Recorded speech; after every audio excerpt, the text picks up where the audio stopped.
Welcome to the Sleepless Scientist, the channel where science floats gently into your mind like a feather landing on a lake. Curious, quiet, and just sleepy enough to leave your eyelids a little heavier than before. If you've come looking for the mysteries of the universe told in whispers rather than equations, you're in exactly the right place. Tonight, we're taking an unforgettable journey, not into space, but into something even more alien. Something deeper, hotter, and much closer than you think. We're going into the very center of our planet. Tonight's story is about what's really inside the Earth's core. Thank you for watching this video. If this tale keeps you up instead of putting you down to sleep, I deeply apologize. Feel free to like, share, and leave a comment telling us your city and what time it is where you're listening from. Now, settle in, get cozy, and let's dig, literally, deep. Let's begin with a truth so enormous it hides beneath our feet every single day. We walk across continents, we build skyscrapers, we pave highways and plant crops, all without a moment's thought about the seething furnace thousands of kilometers below. If Earth were a fruit, most of us only ever interact with the skin, but peel back that crust, and things start to get very molten. The Earth is made of layers, and while that might sound like a cake, it's really more like a blistering onion forged in gravity and leftover stardust. The outermost shell is called the crust, and it's comically thin. Depending on where you are, it's between 5 and 70 kilometers thick. To compare, if the Earth were the size of an apple, the crust would be thinner than the wax on its skin. The crust is where all the fun surface stuff happens: volcanoes, earthquakes, cats and dogs and cities, but beneath it lies the mantle. A vast zone of partially molten rock that behaves like a slow-moving river of solid stone. The mantle alone makes up about 84% of the Earth's volume. That's right, most of the Earth is mantle. It extends about 2,900 kilometers down. It's not liquid, exactly, but it's not quite solid either. It's like toothpaste made of rock, flowing so slowly you'd think it was frozen, unless you waited a few million years. But we're not stopping there, of course. Beneath the mantle lies the outer core, a roiling ocean of liquid metal nearly 2,200 kilometers thick. It's mostly iron, mixed with a dash of nickel and some mysterious lighter elements scientists are still debating over, possibly sulfur or oxygen or silicon, or all three, because why not? This ocean doesn't behave like any sea you've ever seen. Temperatures range from 4,000 to over 6,000 degrees Celsius. That's hotter than the surface of the sun, which is around 5,500 degrees Celsius. Try roasting marshmallows down there, and you'd end up with atoms. Just atoms. Now, the real jewel of this infernal structure lies even deeper, right at the center. The inner core, roughly 1,220 kilometers in radius. It's a dense, solid ball of iron and nickel compressed into stubborn solidity by over 3.5 million atmospheres of pressure. That's the kind of pressure that turns molecules into pretzels. Even though it's hotter than hell's sauna, estimated at around 5,700 degrees Celsius, it doesn't melt. Why? Because pressure has strong opinions, and one of those is you're staying solid. But wait, how do we know all this? After all, no one's drilled even halfway through the crust. The deepest hole ever drilled, the Kola super deep borehole in Russia, reached only 12 kilometers down. A hair's breadth compared to Earth's 6,371 kilometer radius. That's not even deep enough to get past the crust in most places. It's like poking a grape with a toothpick and saying, yeah, I've explored its soul. Instead, scientists have become seismic detectives. When earthquakes happen, they release shock waves that travel through the Earth. These waves change speed, direction, and behavior depending on the material they pass through. Some waves can't travel through liquids. Others slow down or refract.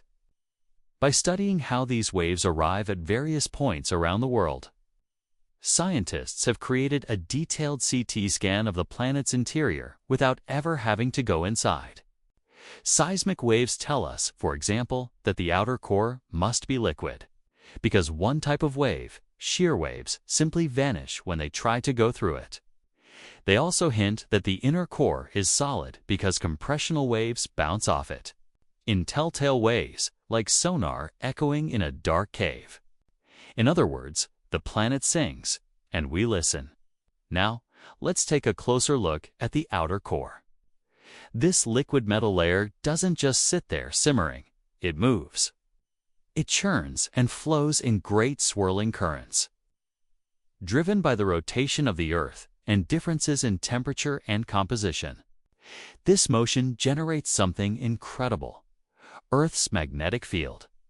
Yes, our beloved magnetic field, the invisible force that guides compasses and shields us from cosmic radiation, is born in this furnace of liquid iron. It's as if the planet has a giant dynamo spinning in its belly.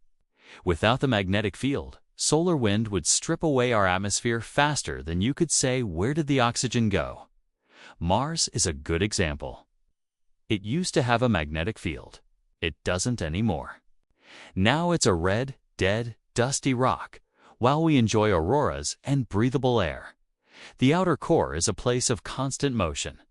Every few 100,000 years, the magnetic poles flip. North becomes south, and vice versa.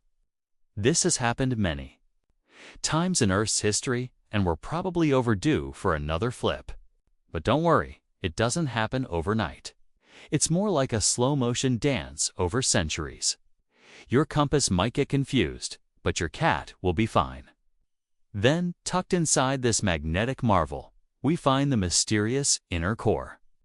Despite being under pressures unimaginable and temperatures unbearable, the inner core remains solid, a silent sentinel in the heart of our world.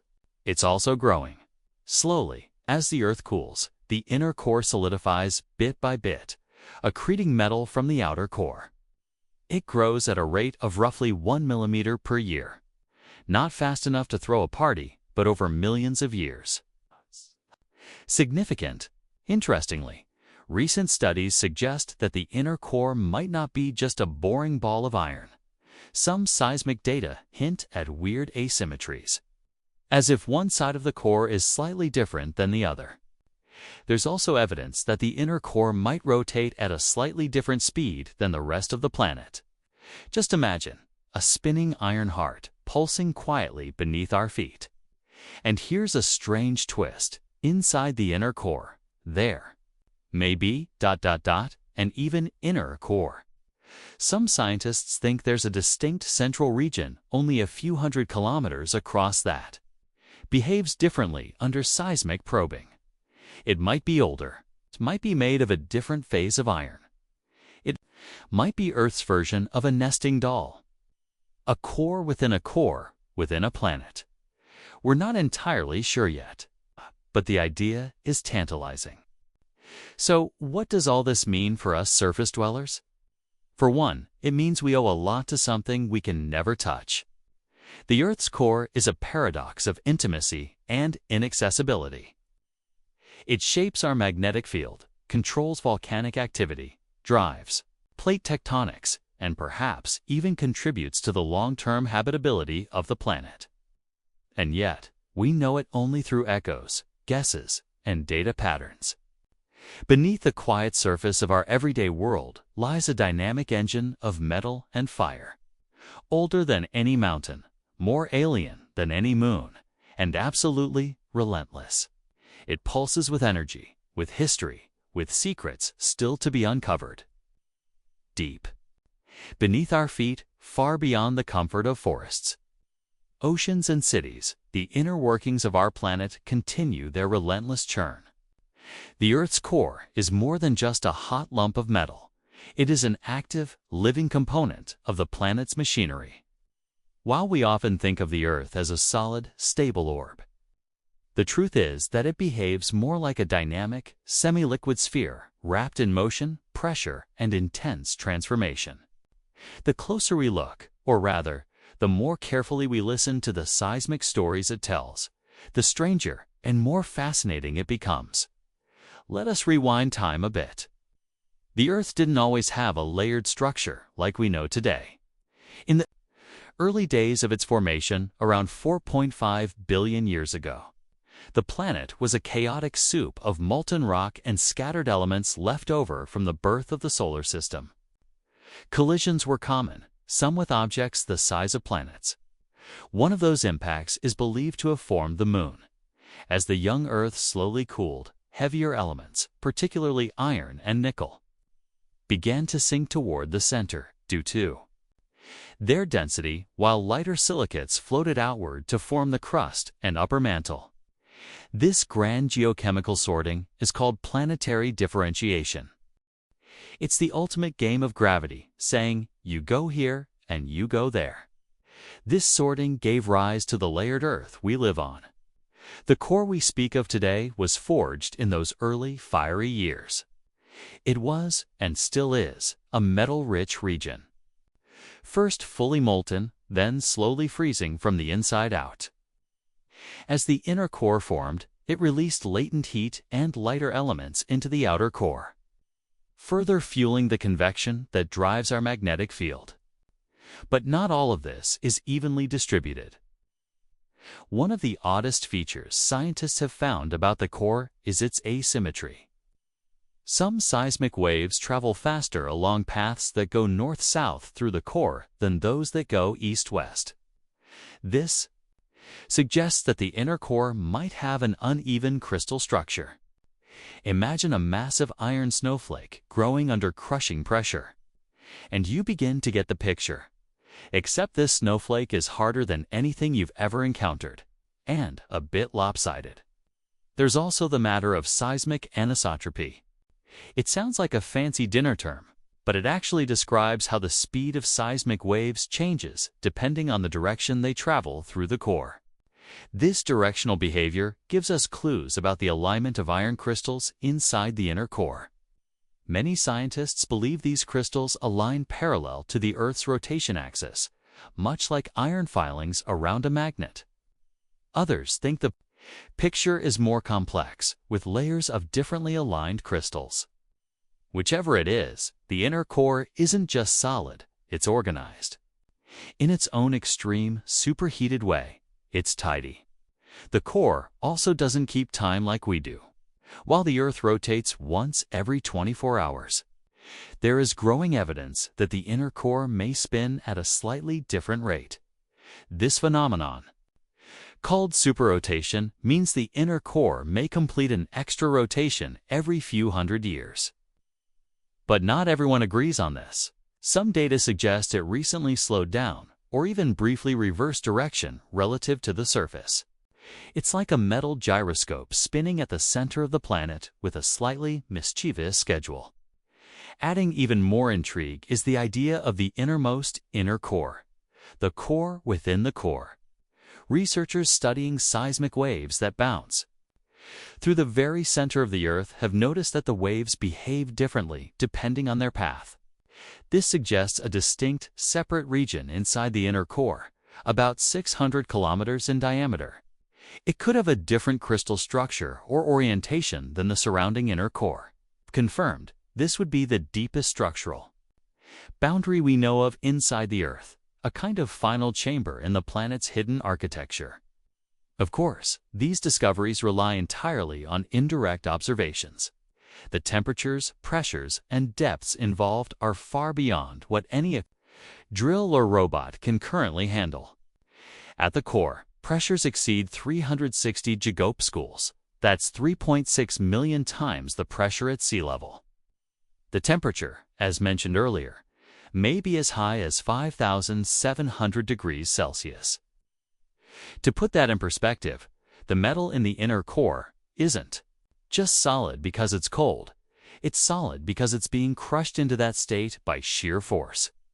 If you dropped an iron frying pan down there, it would melt, deform, and then be compacted into something unrecognizable before you had time to say geophysics. Now, let's step back a moment and consider the role the core plays in the Earth's broader life support system. It's not just a magnetic field generator or a heat reservoir. It's a major player in tectonic activity. The core's heat seeps upward into the mantle, driving convection currents that move tectonic plates. These moving plates are responsible for the creation of continents, mountain ranges, ocean basins, and volcanic activity. Without the core's heat engine, the surface of the Earth would become geologically stagnant. Like the Moon or Mars, this slow, deep churning also helps regulate the planet's temperature over geological timescales. Volcanic eruptions, driven by mantle dynamics, which in turn are fueled by the core's heat, release gases that affect the climate. Carbon dioxide from volcanic activity, for instance, has played a major role in warming the Earth during ice ages. Without it, Earth might be locked in a permanent deep freeze. But it's not just geology and magnetism. There's a poetic element too. The core connects us to the very origins of the solar system. The iron and nickel in the core likely came from ancient supernova that exploded long before the Earth existed. Every time you hold a piece of iron, whether a nail, a horseshoe, or a frying pan, you're touching atoms forged in the heart of a dying star. That same stardust now sits, compressed into a sphere, spinning slowly in the darkness at the center of our home. The heat trapped in the core is also primordial. Some of it comes from radioactive decay of isotopes like uranium and thorium. But much of it is leftover heat from the Earth's formation, the gravitational energy released as the planet condensed from a cloud of dust and rock. It's the warmth of a violent youth still burning quietly billions of years later. And though the core is silent, inaccessible, and unseen, we are beginning to sense that it may have an even larger story to tell. Subtle variations in seismic wave speeds have begun to map not just structure, but history, like rings in a tree or pages in a book. The core may record ancient impacts, global reorganizations, even the slow cooling of the entire planet. It might carry echoes of times before plate tectonics, before life, before continents. In a strange way, it may be our oldest fossil. And then there's the speculation. Some scientists wonder whether the Earth's core has gone through major changes in the past, perhaps even sudden shifts in magnetic field strength or direction that coincided with extinction events. Could the behavior of this buried engine influence life above in more ways than we understand? It's not a certainty, but it's a question worth asking. After all, when the lights flicker, it helps to know what's going on in the basement. The quest to understand the core continues, using ever more sensitive seismometers, computer simulations, and theoretical models. Every earthquake becomes a data point, every shockwave a whisper from below. It's an imperfect science, full of mystery and margin of error, but each decade brings us closer. Some researchers have even proposed using neutrinos, nearly massless particles that can pass through the entire Earth to map its interior. Others dream of robotic drills that use superheated plasma to melt their way downward. These are futuristic dreams, of course, but so was space travel once. If we can walk on the moon, perhaps someday we will listen more clearly to the heartbeat of the Earth. And when we do, what will we find? More layers, more complexity, perhaps even new physics. Or perhaps something profoundly simple, a metal heart beating steadily in the silence, sustaining everything we know. The Earth, from its blue skies to its molten belly, is a masterpiece of layered enigma. We've hovered at the edge of its mysteries, listening through tremors and wave patterns, inferring much but touching little. Now, having felt the pulse of its molten outer heart and glimpsed the solid fire of its inner sanctum, it's time to dwell deeper, not in kilometers, but in concepts. The journey to the core isn't just a descent through matter, but a plunge into time, into memory, into the legacy of planetary evolution itself. Let us consider, for a moment, what the core actually feels like, if such a thing can be imagined.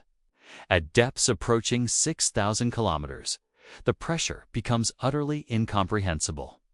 It's not just heavy, it's absolute. Every iron atom is crammed against its neighbor with a force that would crush diamonds into regret. Imagine 1,000 elephants stacked on your thumb, then compress that feeling into every square centimeter. That's the kind of pressure we're speaking of at the Earth's center. In this realm, normal matter behaves abnormally. Iron, for instance, doesn't act like iron as we know it. At such pressures and temperatures, it shifts phases. It takes on strange crystalline forms, possibly existing in a state unknown in surface laboratories.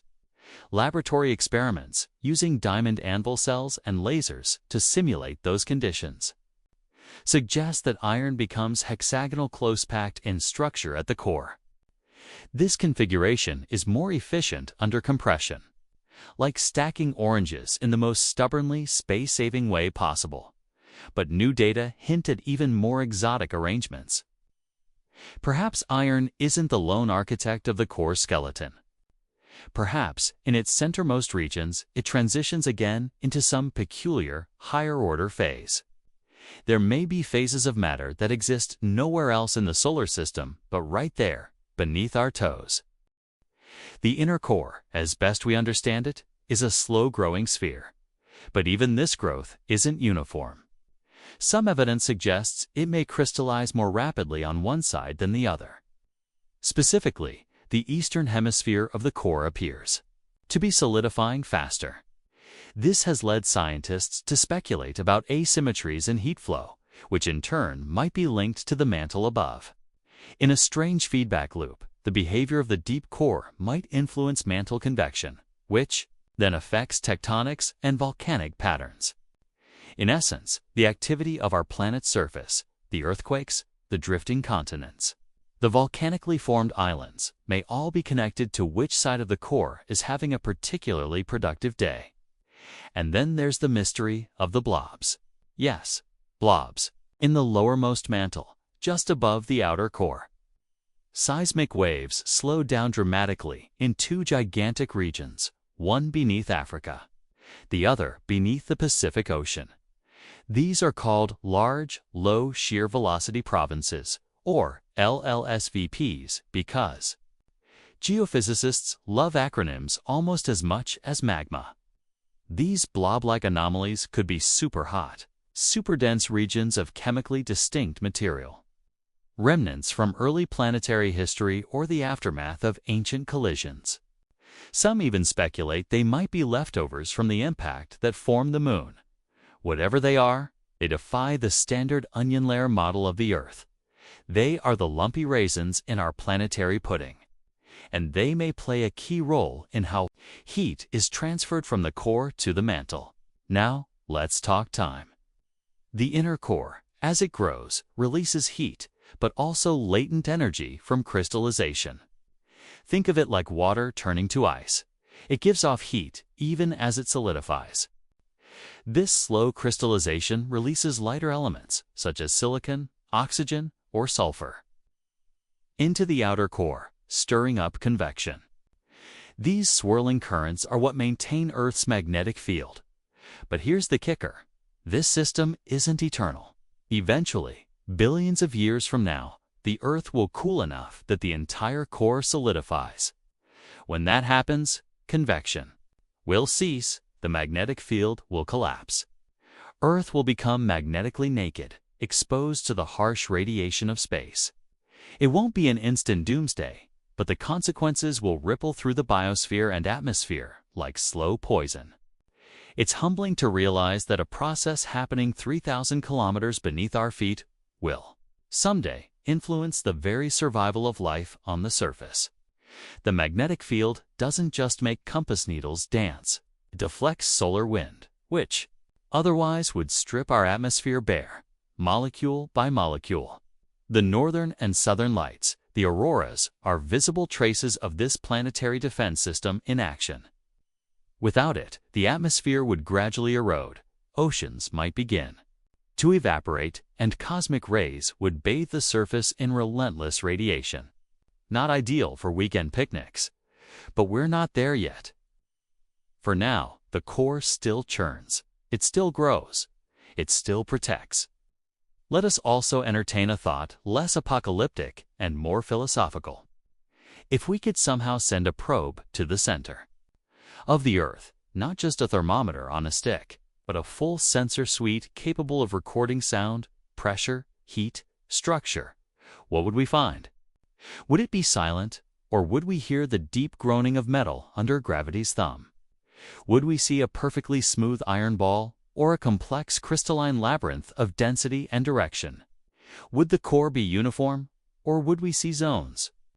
Scars, patterns, evidence of change over time.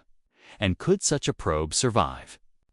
The material science required to resist the temperatures and pressures of the core is beyond anything we currently possess.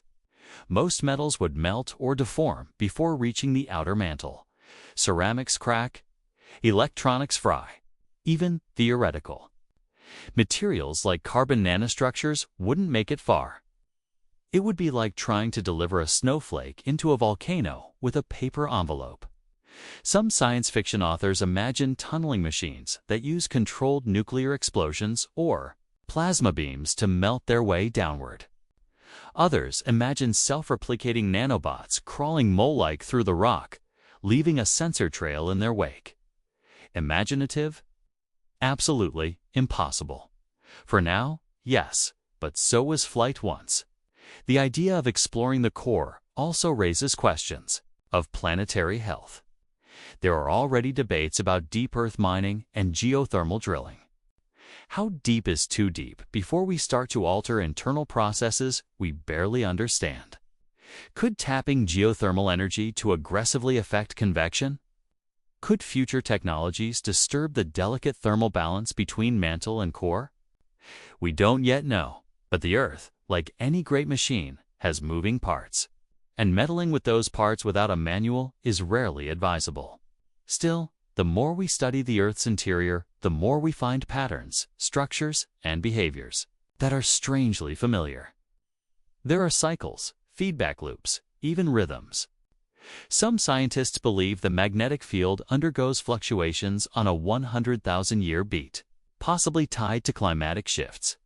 Others suggest that mantle plumes, vast upwellings of heat from near the core mantle boundary, may erupt with surprising regularity, giving rise to massive volcanic provinces every 30 to 50 million years. It's almost as if the planet breathes, albeit very slowly. All of this, the blobs, the magnetic field, the growing inner core, the mysterious innermost inner core, the unconfirmed patterns of superrotation and seismic anisotropy forms a picture of Earth not as a dead rock, but as a vibrant, complex system. A metal dynamo encased in stone, wrapped in water, draped in atmosphere, and crowned with life. And though we may never physically touch the core, we are connected to it with every magnetic compass, every volcanic eruption, every slow drift of continents. The story of the core is our story too. We stand atop a world that is not merely passive, but profoundly alive. Its greatest mystery, not in the stars, but in the silence underfoot. Beneath every step we take, beneath every mountain, ocean trench, and forest floor lies the continuation of a story billions of years in the making. The Earth's core is not just a structure. It's a chronicle of planetary memory written in pressure and fire. Its narrative unfolds with a tempo too slow for human lifetimes, yet it never ceases. And the more we discover, the clearer it becomes.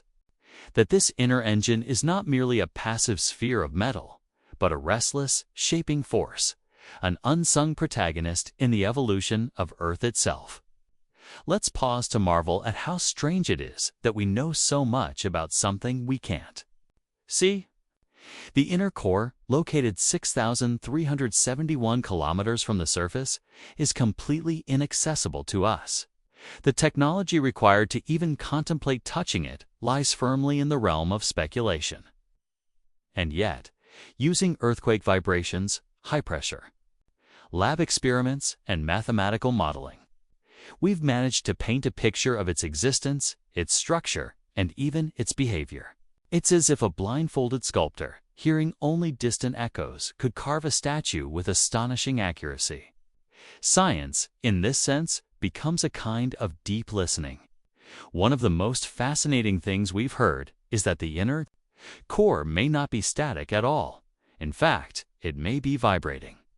Some researchers suggest that it undergoes natural oscillations, gentle shifts and pulses driven by tidal forces, magnetic interactions, or long-term changes in mantle pressure. These so-called normal modes of the Earth are like chords struck in a bell. After large earthquakes, the planet rings like a gong. Some of these deep tremors can last for days, their waves traveling through and around the core, subtly shifting its geometry and leaving seismic fingerprints we are only beginning to interpret. Then there's the matter of the core's texture. Seismic data reveals that the inner core isn't uniform. Instead, it may have zones of differing crystalline alignment or grain sizes. In certain directions, seismic waves move faster, suggesting elongated iron crystals or preferred orientations. This could imply a slow, continuous shaping process within the core, something akin to geological weathering, only happening under crushing pressure and at thousands of degrees. We might think of the inner core as a slowly forged artifact, sculpted, not by wind or water, but by magnetic and gravitational forces that stretch back to the planet's infancy. Even more curious is the concept of a decentered inner core. Some seismic models hint that the very center of the inner core isn't aligned precisely with the geometric center of the Earth. Instead, it might be slightly offset by tens of kilometers toward the east.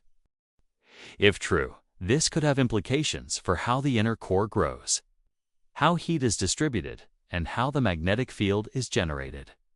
An off-center heart beating just a little offbeat, subtly influencing the rhythms of the entire planet. Now, let us turn to the mantle core boundary, one of the most mysterious interfaces in all of geoscience. This region, called the DD double prime layer, is a hot, complex transition zone roughly 200 kilometers thick. It's a liminal space where the hot, churning liquid iron of the outer core meets the sluggish plastic solid of the lower mantle. But this boundary is far from neat. It appears to be an arena of interaction, with plumes of heat rising into the mantle and slabs of subducted oceanic crust possibly sinking down toward the core. Yes, parts of the surface may eventually find their way to the core.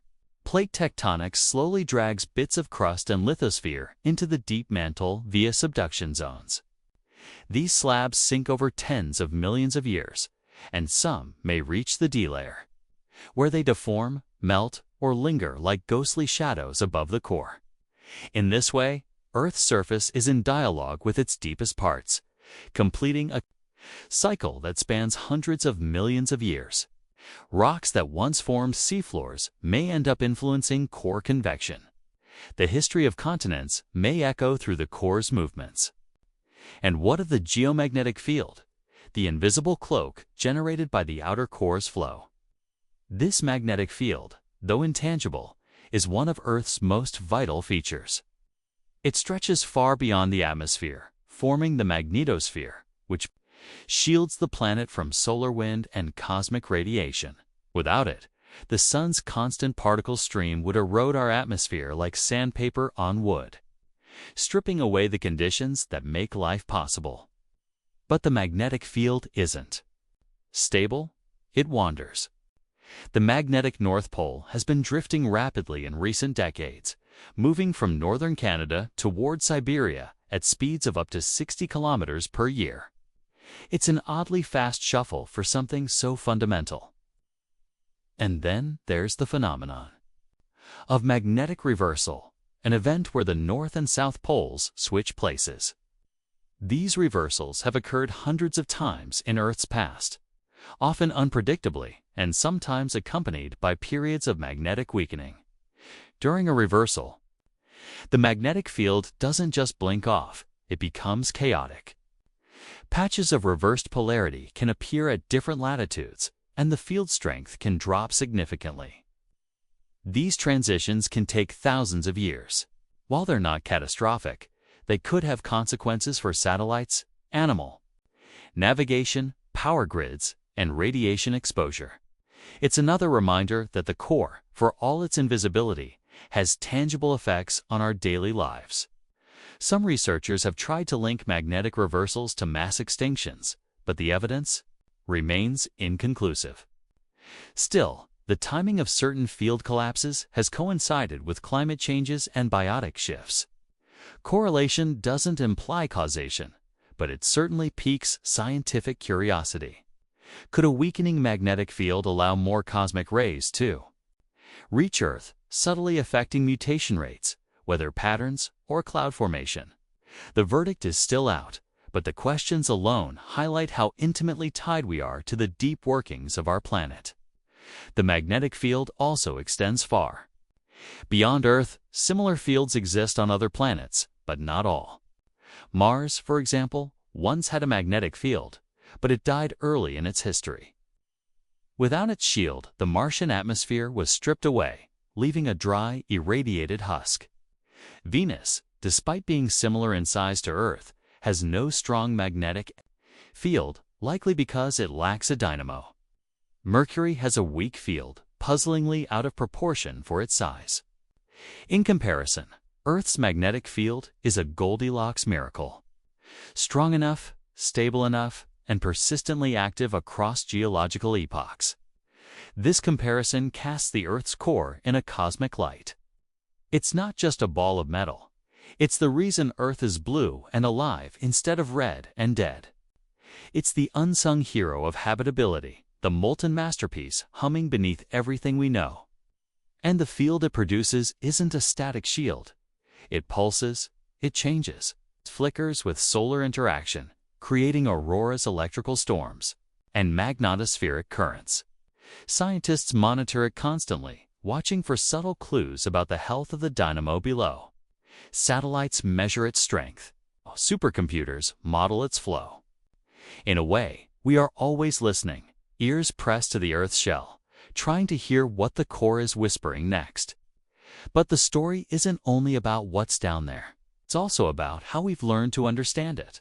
In the last 100 years, our knowledge of the Earth's interior has grown exponentially.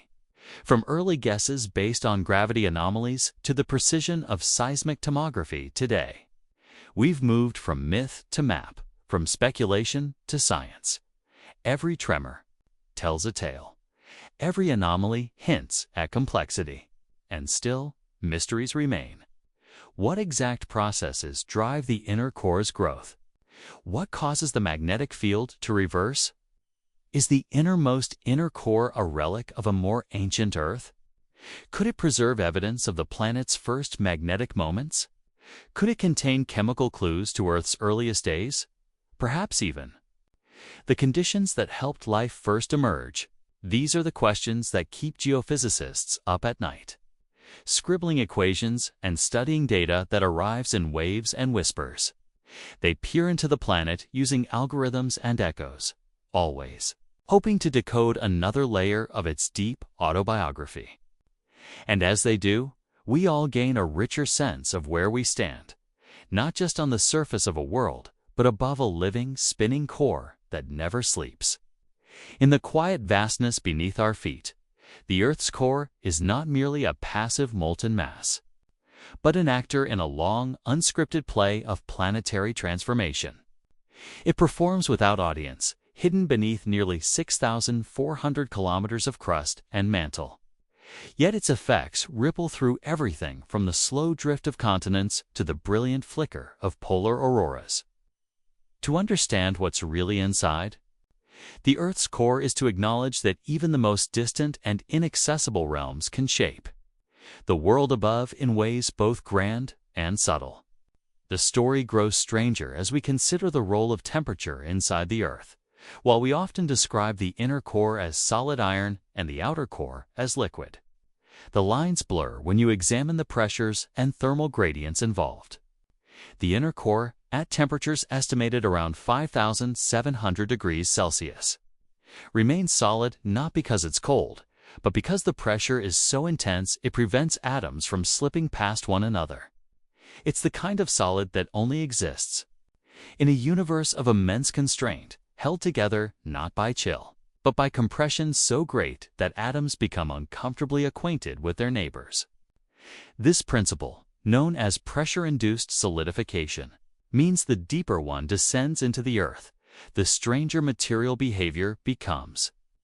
In the outer core, which is also blisteringly hot but slightly less pressurized, iron flows freely. In turbulent, convective motions, it behaves like a metal ocean with no surface, a place where liquid iron loops, churns, and swirls with immense momentum. These motions are not random. They follow patterns established by rotation, thermal gradients, and the gradual release of light elements from the inner core. It is this movement that sustains the magnetic field, a mechanism known as the geodynamo. Imagine, if you will, a globe-sized lava lamp with billions of tons of liquid metal instead of wax, heated from below by the inner core and cooled from above by the lower mantle. The outer core circulates in spirals and cells. As it does, it drags magnetic fields along with it. Through a process known as electromagnetic induction, these flows generate electric currents, which in turn create magnetic fields, which reinforce the flow patterns, and so on in a beautiful feedback loop. This self-sustaining system has been running for billions of years, an ancient engine wrapped in secrecy. This dynamo is sensitive. If the flow slows too much or becomes too chaotic, the field weakens. Paleomagnetic records found in rocks reveal periods of weaker magnetic strength, including times of near collapse. Some reversals have begun with a dramatic decrease in field intensity, possibly indicating that the flow in the outer core was disturbed. Mantle plumes, changes in heat flow, or even massive asteroid impacts.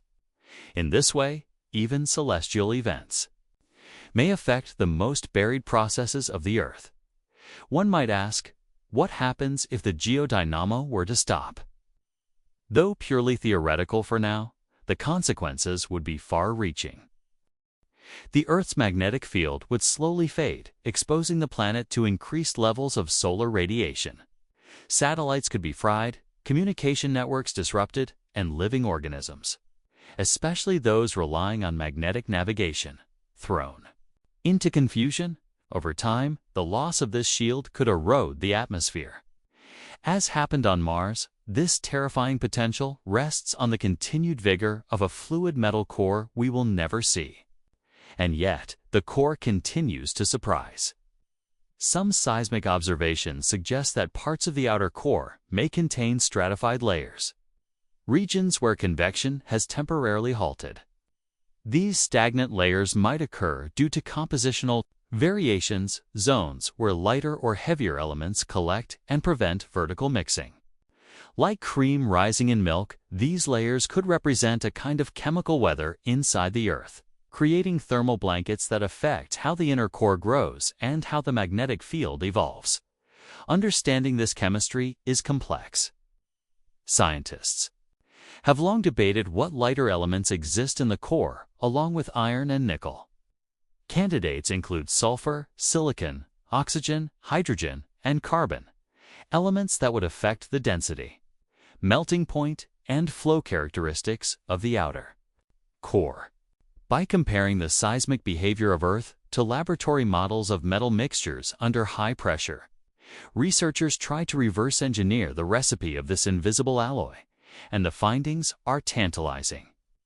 Some suggest that the outer core is about 10% lighter than pure iron. That may not sound like much, but over such enormous volumes, it points to a significant proportion of lighter elements. The exact mix remains uncertain. Some models prefer sulfur and oxygen. Others lean toward silicon and hydrogen. But whatever the final formula, it points to a core more chemically dynamic than a simple iron ball. The chemistry doesn't stop. At the outer core, Even the solid inner core may contain impurities. Trace amounts of light elements might be trapped inside its crystal lattice, subtly changing its seismic profile. This could explain the anisotropies, why waves travel faster in some directions than others. Perhaps iron crystals align differently in various zones. Perhaps impurities distort the crystalline arrangement. The inner core, despite its solidity, might be as varied and textured as a mountain range. And as we probe deeper with seismic tools and simulations, we begin to wonder, could the inner core itself be layered? Some data support this idea. A shell within a shell, with each layer growing at different times under different conditions. A kind of fossil record of the Earth's deepest processes. This leads to the concept of the innermost inner core. A zone within the inner core that formed early in Earth's history, perhaps under very different chemical conditions. This ancient relic, hundreds of kilometers across, could tell us about the first few billion years of our planet's interior life.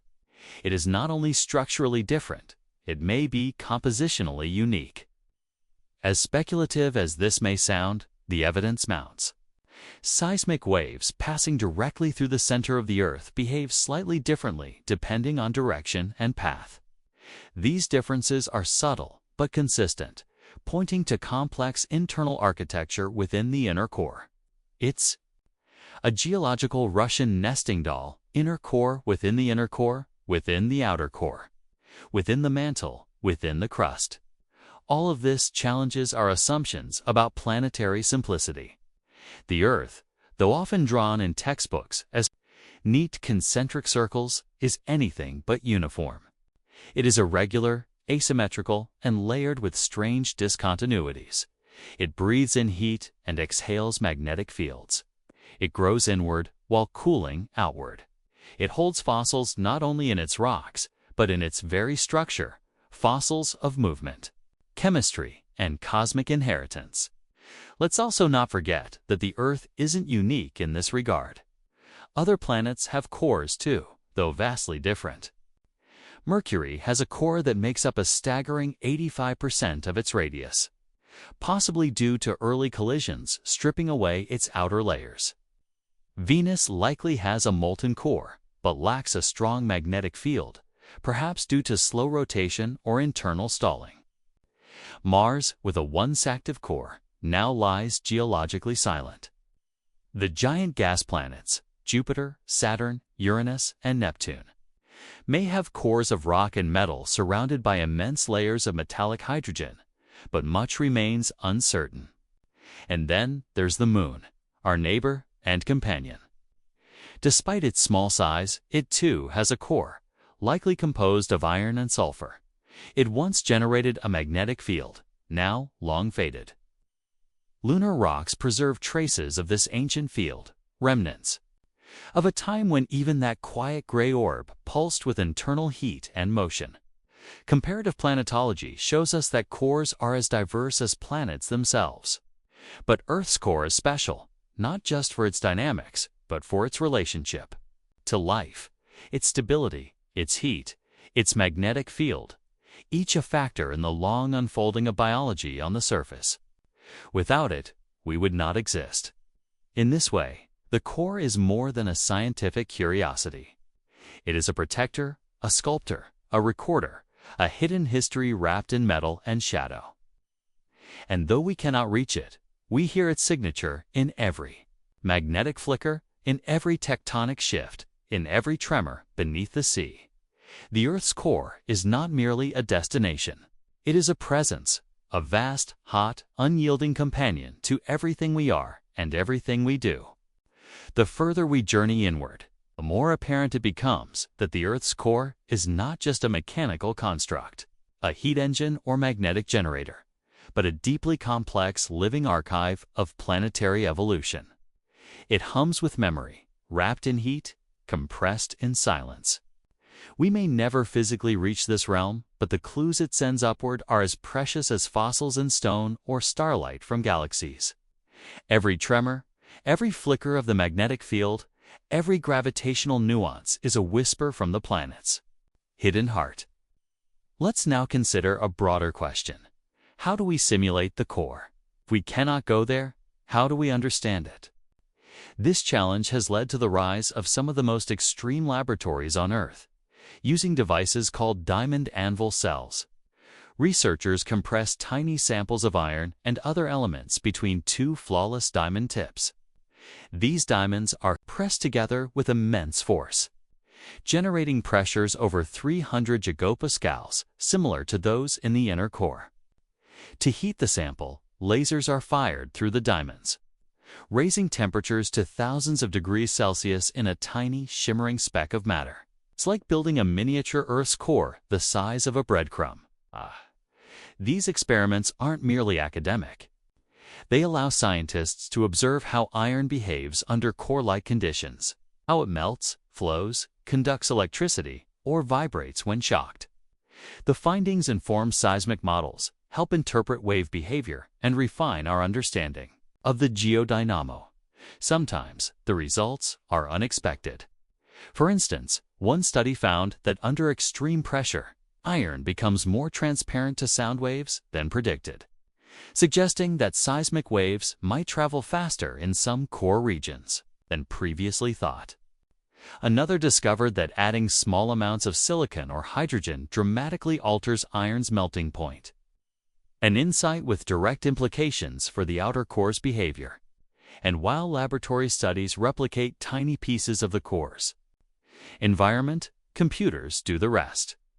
High-performance simulations, running on supercomputers with thousands of processors, model the dynamics of the outer core's flow, the crystallization of the inner core, and the evolution of Earth's magnetic field. These models are not static. They respond to variable inputs like rotation rate, heat flow, and chemical composition. Some simulations suggest that core convection is not uniformly distributed. Instead, there may be preferred pathways, vast, looping currents that transport energy from the inner boundary to specific regions of the mantle, much like jet streams in the atmosphere. This interplay between core and mantle is more than theoretical. Observations of hotspots on the Earth's surface, places like Hawaii, Iceland, or Yellowstone, indicate narrow plumes of heat rising from deep within the mantle. These mantle plumes are thought to originate near the core mantle boundary, perhaps from thermal instabilities where the core's heat punches upward through the dense mantle. Like cosmic lava lamps, these plumes create localized upwellings, melting the crust above and forming volcanic chains that can persist for tens of millions of years. Interestingly, these mantle plumes often correlate with the aforementioned LLSVPs, the gigantic blobs just above the outer core. Some researchers propose that the LLSVPs act as anchors for plume formation, or even as sources of geochemical variation that eventually surfaces in volcanic rocks. If this is true, then the strange structures near the core may directly influence the geography and geology of the surface, dictating where islands rise, where volcanoes roar, and perhaps even where continents split. This raises the idea of a core mantle dialogue, a long, slow conversation between Earth's deepest and most superficial parts. A kind of planetary diplomacy played out in heat, pressure, and movement over hundreds of millions of years. While the mantle flows like cold molasses and the core churns like liquid fire, their shared boundary is a place of continuous exchange. Some scientists even suggest that mantle convection is modulated by changes in the outer core's convection patterns, meaning the rhythm of plate tectonics may have roots in the molten metal below. There's a poetic symmetry to this. As from the deepest depths arise the forces that move the highest mountains. The slow drift of tectonic plates, which builds ranges like the Himalayas or the Andes, may be responding in part to events happening beneath a layer of mantle rock nearly 3,000 kilometers thick. The quiet burning of the core could be the unseen hand that shapes coastlines, creates rifts, and perhaps even sets the stage for life. Let's not forget that Earth's magnetic field, generated by the core's motion, also extends far into space. It forms the magnetosphere, a vast, teardrop-shaped bubble that shields the planet from the charged particles of the solar wind. This region is not static. It pulses with solar activity, flares with auroral displays, and sometimes rings with magnetic storms. Satellites flying through the magnetosphere have recorded substorms, waves, and particle bursts, all influenced by the field born in the deep Earth. When solar flares strike the field, they compress it, sometimes triggering disruptions in power, grids, radio communication, and GPS signals. All of this modern technology, so distant from geology, still bows to the whims of a process that begins with swirling metal under pressure. In this way, the Earth's core is not buried and forgotten. It is present in our lives every day. It is in the direction our compass needles point. It is in the flicker of an aurora. It is in the magma that bubbles beneath volcanoes. It is in the drift of the continents and the protection from cosmic threats. It is the planet's ultimate foundation, not just physical, but functional. And still, the mystery deepens. Recent advances in seismology have allowed scientists to map variations in the inner core with greater resolution. Some models suggest that the outer layer of the inner core is less rigid than the center, implying a kind of transitional shell. Others indicate that seismic waves are absorbed or scattered differently depending on the path they take, pointing to possible grain boundaries, anisotropic zones, or even stratified chemistry. Then there's the intriguing idea of regional hemispheres within the inner core. Some studies propose that the western hemisphere of the inner core is older, more crystalline, and more seismically transparent than the eastern hemisphere. This east-west asymmetry might relate to how the core has grown over time, perhaps due to uneven heat loss through the mantle or complex flow patterns in the outer core. Even more speculative is the notion that the inner core may rotate at a slightly different speed than the rest of the planet, a phenomenon known as differential rotation. While some seismic records suggest this may be true, recent studies have cast doubt, indicating that if such a rotation exists, it is slower and more irregular than previously believed. It's like having a spinning yolk inside a spinning egg. Only the yolk might occasionally hesitate, reverse, or change rhythm altogether. The mechanics of this behavior remain a puzzle, but they reflect just how finely balanced and finely tuned the core's processes really are. What we know for sure is that the core is dynamic. It grows, it moves, it changes. It is shaped by the past and shaping the future. It is not a still point at the center, but a powerful participant in the Earth's ongoing narrative. And for all our advances, we've barely scratched its surface. Yet, even without direct access, we continue to listen. Every major earthquake becomes an opportunity. Seismic waves generated by powerful quakes can circle the globe multiple times, passing through the core and back again. By measuring how these waves slow, speed, bend, or reflect, scientists can construct increasingly detailed maps of the inner Earth, like sonar in a vast, hidden sea. Each wave is a messenger from below, a letter from a place we can't visit, but whose presence we constantly feel. The Earth's core may be locked away in darkness and pressure, but it's never truly silent. It murmurs in magnetism. It whispers in quakes. It echoes in data. And in those echoes, we find not only the structure of the planet, but something far more profound. The story of a world constantly becoming, constantly moving, and forever held together by the fires within. As we sink deeper into the tale of Earth's core, we begin to realize that its influence is not confined to the physical world alone. It shapes the environment, dictates planetary dynamics, and even colors the possibilities of life itself. But in an even broader sense, the core is a gateway to understanding how planets live and die. Its presence holds lessons not just about our world, but about all worlds, past, present, and possible. The fact that Earth still possesses a molten outer core is, geologically speaking, a stroke of prolonged fortune. Many terrestrial planets lose their internal heat over time, becoming cold and quiet. The Moon, for example, once had a molten core and possibly even a magnetic field. But its smaller size caused it to cool more quickly. Today, its core is believed to be mostly solid, and its magnetic field is long extinct. The same is true for Mars, which may have once been a dynamic, magnetic world before its smaller volume allowed heat to leak away like warmth from a cracked thermos. Without the churning core to drive a protective magnetosphere, Mars was stripped of its atmosphere by the solar wind, transforming it from a potentially habitable planet into a barren, rust-colored desert. This planetary divergence highlights the unique path Earth has taken. Our larger size helped us retain internal heat. The presence of liquid water, plate tectonics, and a chemically varied mantle contributed to efficient cooling in the right places, maintaining the thermal gradient between mantle and core. This gradient is critical.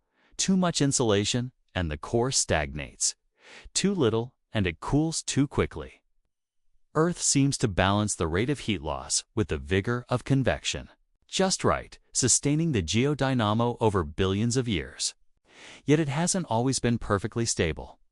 The geologic record shows that the magnetic field has undergone not only reversals, but periods of extreme weakening.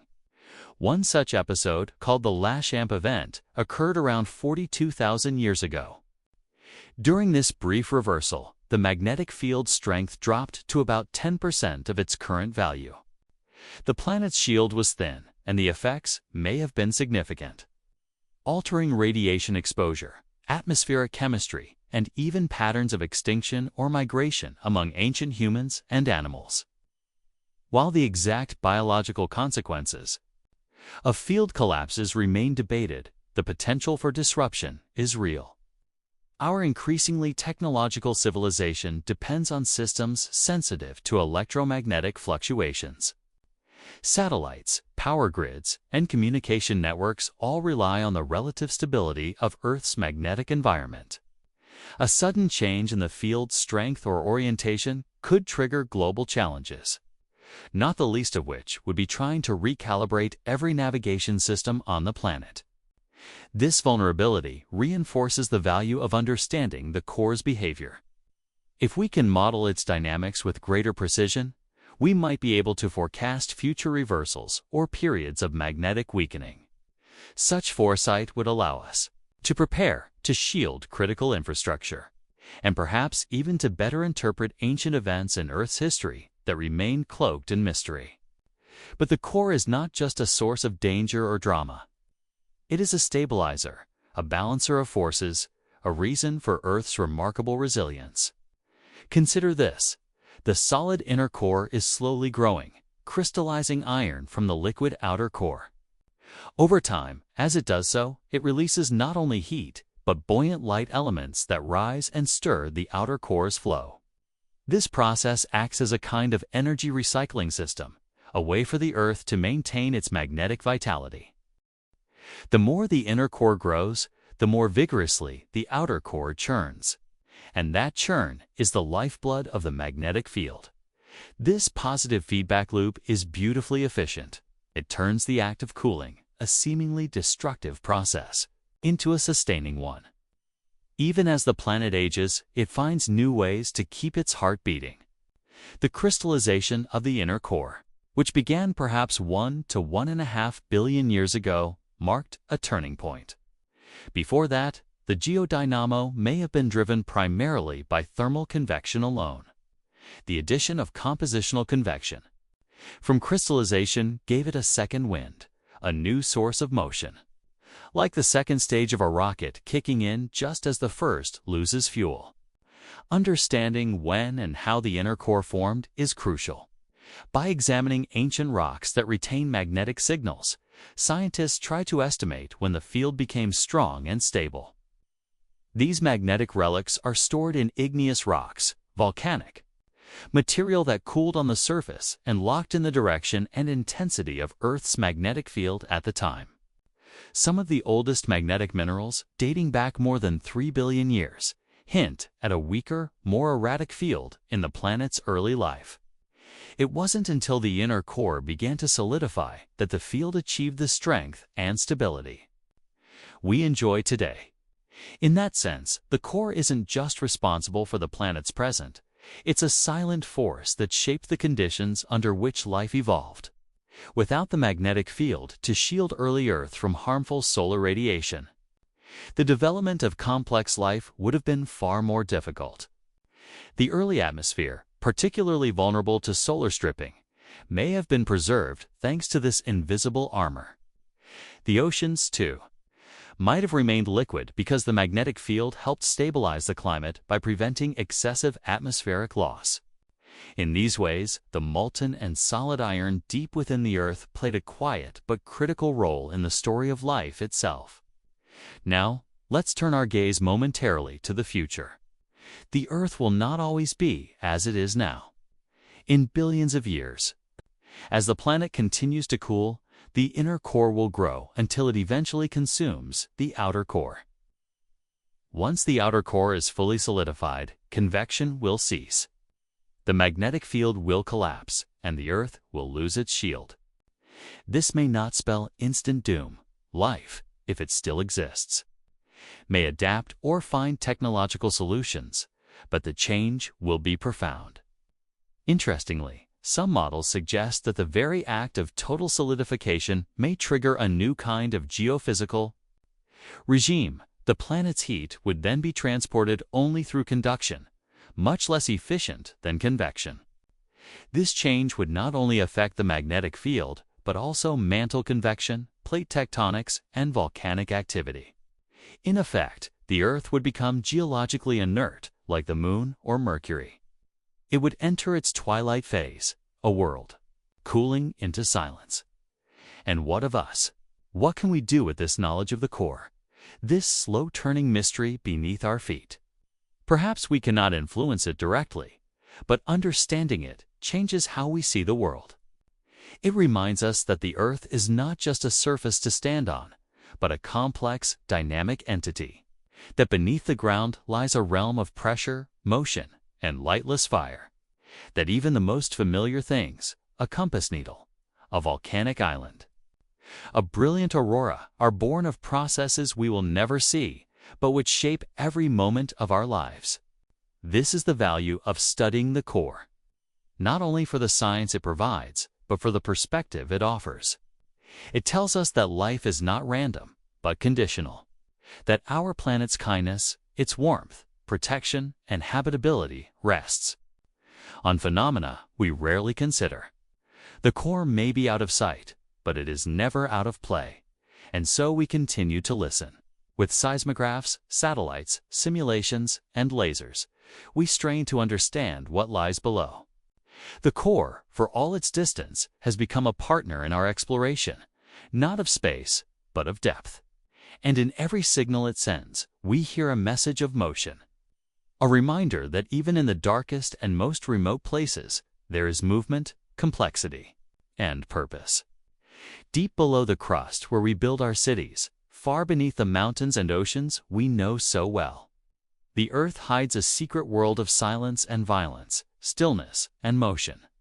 It is the place where iron flows like water, where temperatures rival the surface of the sun, and where pressure forges matter into forms we have only begun to imagine.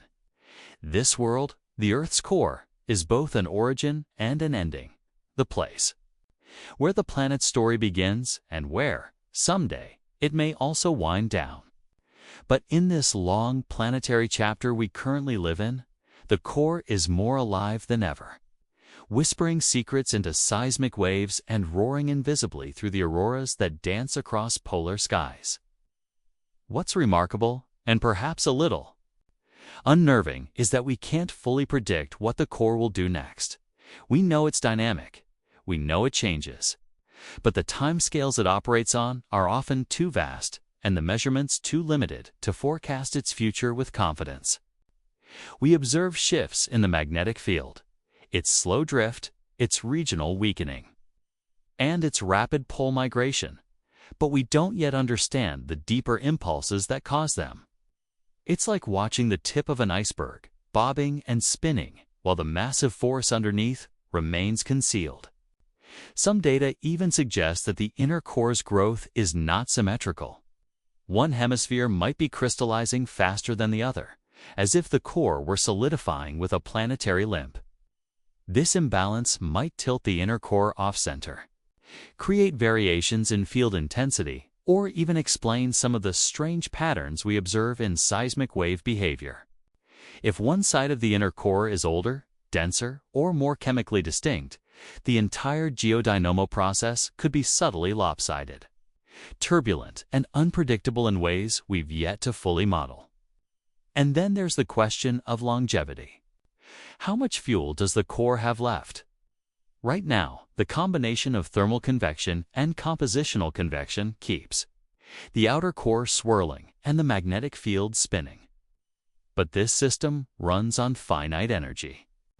The Earth's heat comes primarily from three sources: residual heat from planetary formation, radioactive decay in the mantle and core, and the latent heat released during inner core crystallization. Of these, radioactive decay is slowly declining, and the primordial heat continues to leak into space. As the inner core grows, the process becomes more efficient, but also signals that the outer core is cooling. Eventually, the balance will shift. The outer core will become sluggish, the geodynamo will falter, and Earth will lose its magnetic song. It's difficult to estimate when this will happen. Some models suggest Earth's magnetic field may persist for another 1 billion to 2 billion years. Others speculate that subtle changes could already be signaling a slow decline. The South Atlantic anomaly, for instance, a region where the magnetic field is significantly weaker, has puzzled scientists for decades. It could be a temporary fluctuation, or it could be an early symptom of something deeper, something unfolding in the core's restless flow. The future, as always, is a story in progress. But not all the core's mysteries are geophysical. Some touch on the philosophical.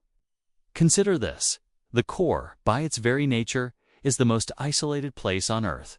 It is entirely cut off from the biosphere. No living creature has ever touched it. No microbe, no root, no curious insect. It is sterile, silent, and unreachable. And yet, it affects every organism on the planet. Its motion protects us. Its growth keeps the field alive. Its very presence helps maintain the balance that makes surface life possible. It is, in a way, the greatest paradox of life on Earth. The most vital part of the planet is the part most remote from life itself. The core gives us no sunlight, no air, no soil. Yet without it, the sky would become a killing field of radiation. The oceans might slowly vanish, and the atmosphere would wither in the solar wind. The core is invisible, but indispensable.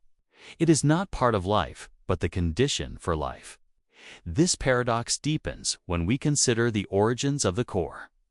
In the chaos of early planetary formation, molten iron sank to the center of the proteroth, dragging with it many of the planet's siderophile, iron-loving elements. Among them were precious metals like gold, platinum, and palladium, now sequestered in the core forever. It's estimated that if the gold in Earth's core could somehow be mined and spread across the surface, it would coat the entire planet in a layer over 1/2 meter thick.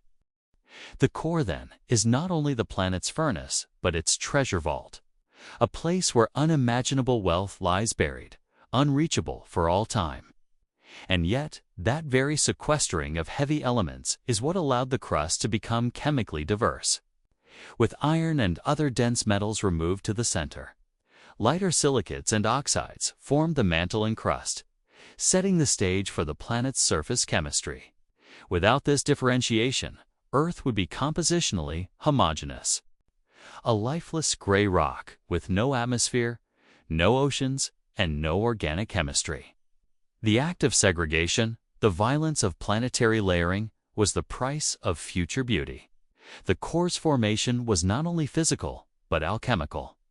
It created the conditions under which life could eventually emerge. It's strange to think that the Earth's first great act of creation was to bury its heaviest secrets. But perhaps that's always how life begins. Not with revelation, but with restraint. And now, billions of years later, we continue to uncover those secrets through seismic tomography, high-pressure experiments, magnetic modeling, and planetary comparisons. We are slowly peeling back the layers of mystery. We do not dig, we listen. We do not drill, we simulate. And the core, patient and unmoved, continues to pulse in its iron solitude, writing its story in magnetism and heat. Even now, new questions are being asked. Could the inner core rotate differently than the outer core and mantle? Might it wobble or presses, adding complexity to the magnetic field's behavior? Is the boundary between inner and outer core smooth or scalloped like a planetary coral reef? Are there stratified layers within the outer core that act as brakes on convection or accelerators? Could the core contain small pockets of exotic phases of matter, iron crystals arranged in never-before-seen symmetries?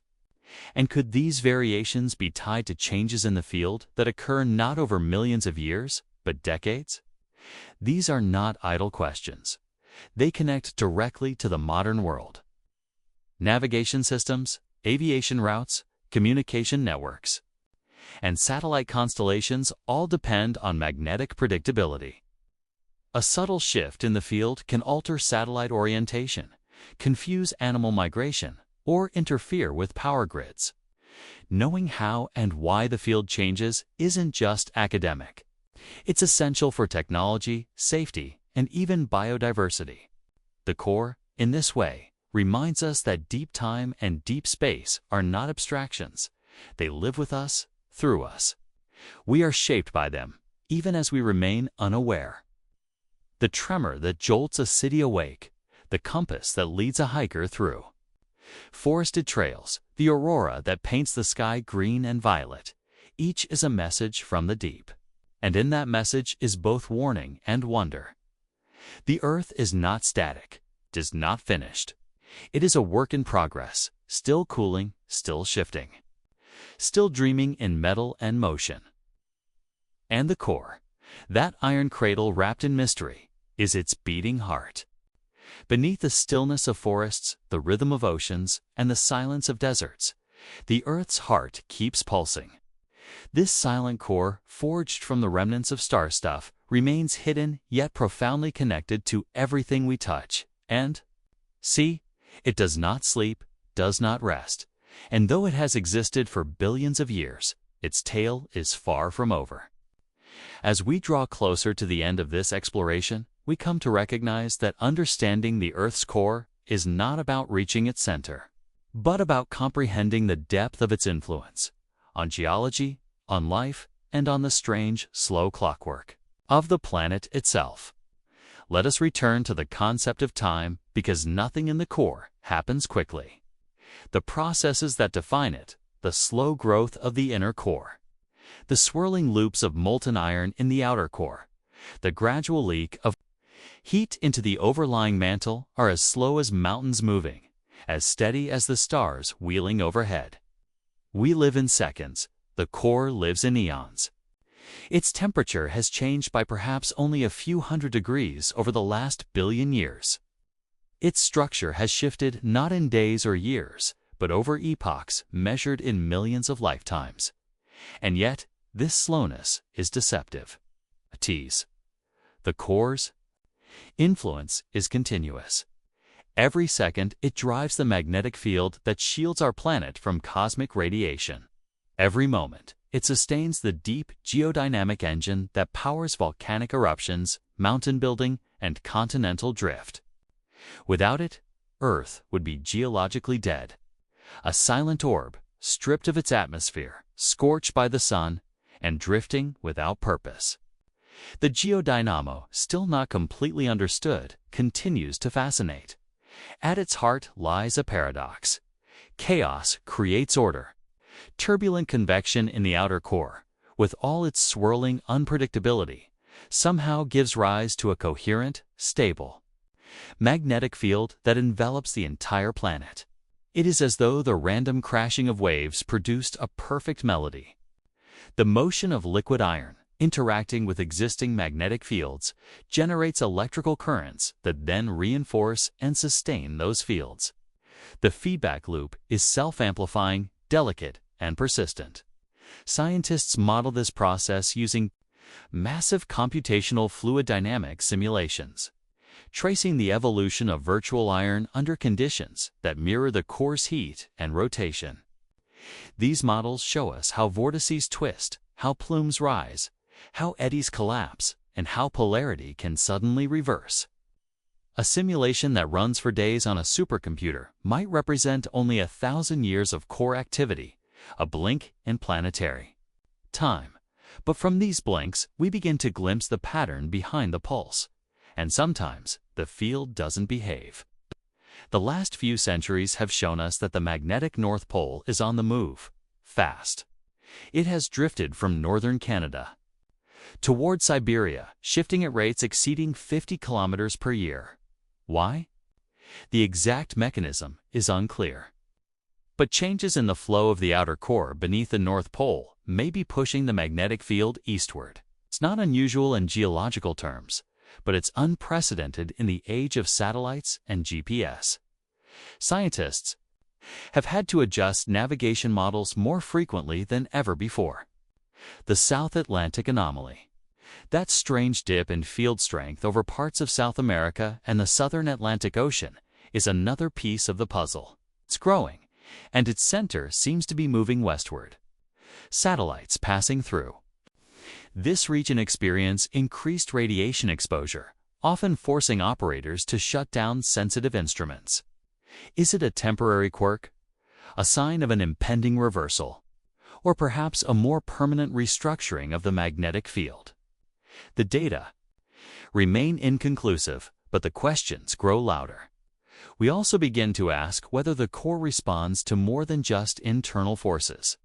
Could solar cycles, tidal interactions with the moon, or even large-scale mantle dynamics nudge the core into new behaviors?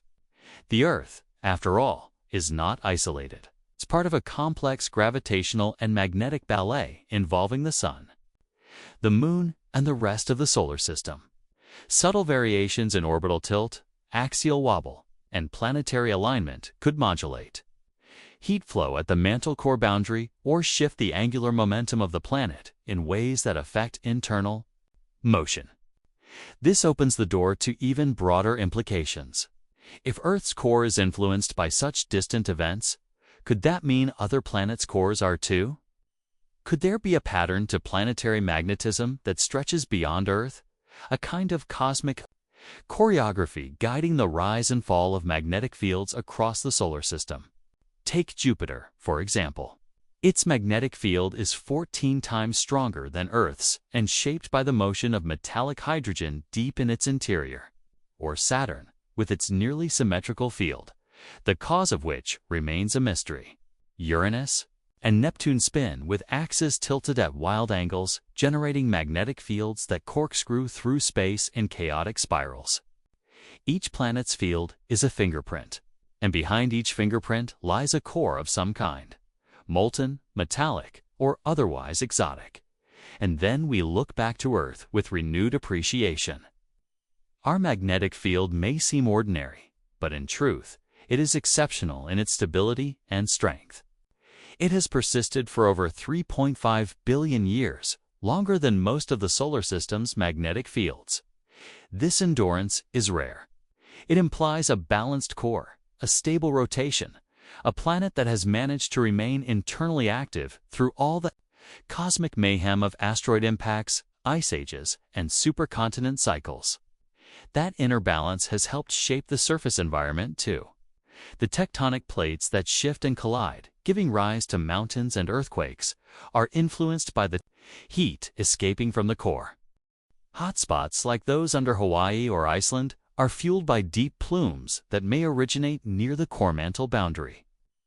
And though we may never dig deep enough to reach that realm, its presence pulses up through fissures, geysers, and volcanic vents. It is the heat beneath our feet, the breath of a planet that is very much alive. We even begin to wonder, could changes in the core trigger mass extinctions?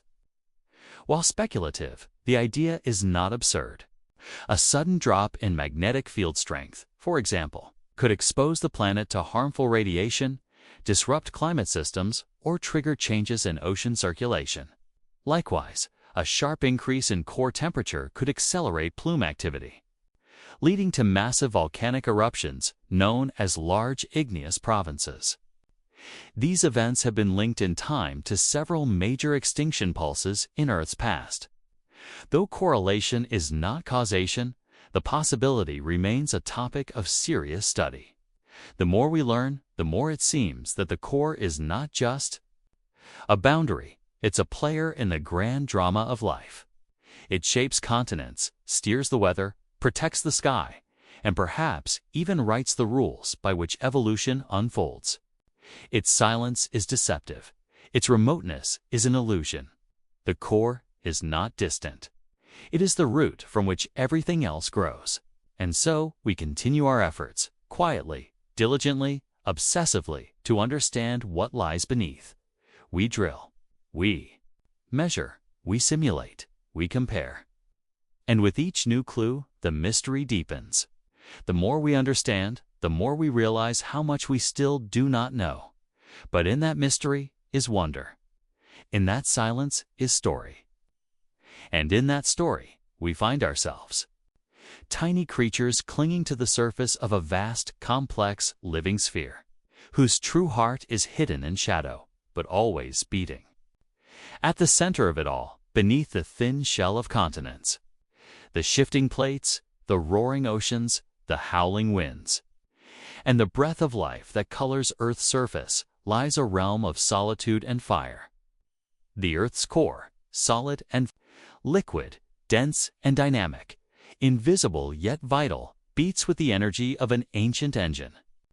It is the planet's buried star, not burning through fusion like the sun above, but glowing with the residual heat of its own creation, the pressure of its confinement, and the quiet transformation of molten metal into solid crystal. It is here, in this most secret of places, that the Earth's long memory is held. For all our instruments and simulations, we may never physically reach the core. The deepest borehole ever drilled, the Kola Super Deep Borehole in Russia, only scratched about 12 kilometers into the crust, less than 0.2% of the distance to the center. Temperatures and pressures increase too quickly for modern tools to survive, and the material becomes too plastic, too molten, too hostile. The inner Earth is not simply a deeper version of the surface, it is an alien world beneath our feet. And yet, we know it exists. We know it spins. We know it protects. We know it flows and changes. Every earthquake that ripples through the mantle brings echoes of its boundaries. Every shift in the magnetic field tells of changes in the flow of iron beneath. Every volcanic eruption, every drifting continent, every flicker in the aurora borealis, all are messages written in the language of the core.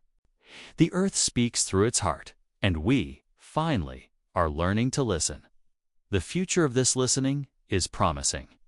Seismic networks are expanding, becoming more sensitive, more widespread. New instruments detect tiny variations in gravity, magnetic strength, and rotational anomalies. Researchers now talk of building neutrino detectors that can image radioactive decay within the Earth, mapping its heat like an internal X-ray. Quantum sensors and atomic clocks are being adapted to monitor gravitational distortions and tectonic movement with unprecedented precision. These technologies won't take us to the core, but they'll bring the core to us. Bit by bit, data by data, we're assembling the story of our planet's interior like archaeologists piecing together an artifact from fragments of pottery. And with each new chapter, we are reminded that the core is not a still, dead ball of metal. It is alive, responsive, and utterly irreplaceable. But perhaps the most humbling realization is this: the Earth's core is older than humanity by billions of years, and it will likely persist long after we are gone. It was there when the first continents congealed from magma. It turned and glowed. Beneath the ancient seas, when single-celled organisms first stirred in the deep. It held its fire through asteroid impacts, ice ages, and extinction events. When the last human breath is drawn, when cities crumble and forests fade, the core will still be there, slowly growing, slowly cooling. A witness to time beyond imagining. There is something beautiful in that permanence. Something comforting. Something vast and unknowable, yet intimately tied to the air we breathe and the ground we walk. The core is not separate from us. It is the silence behind the storm, the beat beneath the noise.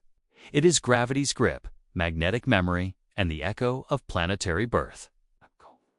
And in that, we find poetry. The Earth, our cradle, our home, our mystery, is not merely a collection of rocks orbiting the sun. It is a living system, pulsing from within. The inner core is a crystal sphere wrapped in a sea of molten metal. The outer core churns, conducting invisible forces that guide both compass, needles, and cosmic particles. The mantle rides those waves of heat, dragging continents across the planet's surface. And we, fragile and curious, walk atop it all, looking up at stars, looking down at rock, and looking inward to something we can never see, but always feel. This is what's really inside the Earth's core, not just metal or fire, not just pressure or heat, but meaning, purpose, power, protection, and above all, persistence. In its solitude, the core holds the secret of Earth's endurance. In its silence, it speaks to the vast complexity of our world. So tonight, as you drift into rest, remember that far below, deeper than dreams can reach, deeper than thought itself can imagine, the Earth's hidden heart is still turning, still glowing, still guarding this blue world with its ancient, invisible fire. Thank you for spending your time with the Sleepless Scientist. I'm truly grateful you joined me on this journey to the center of the Earth. If this video made you think, or even kept you awake a little longer than planned, I sincerely apologize, and I also thank you. Please consider leaving a comment sharing where you're watching from and what time it is for you right now. I always love hearing your stories from around the world. And if you found this content interesting or relaxing, a like, a share, or even a gentle subscribe means more than you know. It helps keep this quiet channel going. Let your mind soften, your thoughts settle. The sounds that follow will carry you gently into sleep. Let them wash over you like the magnetic field that surrounds us all. Subtle, soothing, and deep.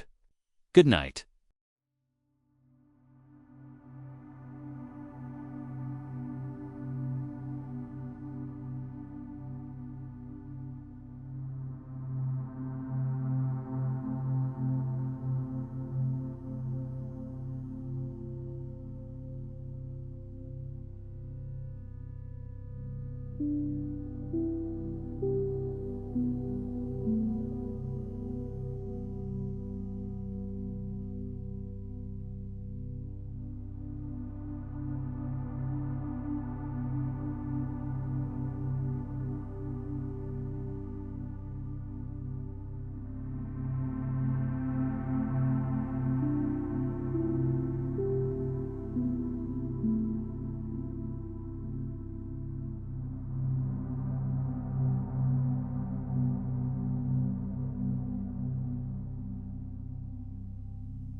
you.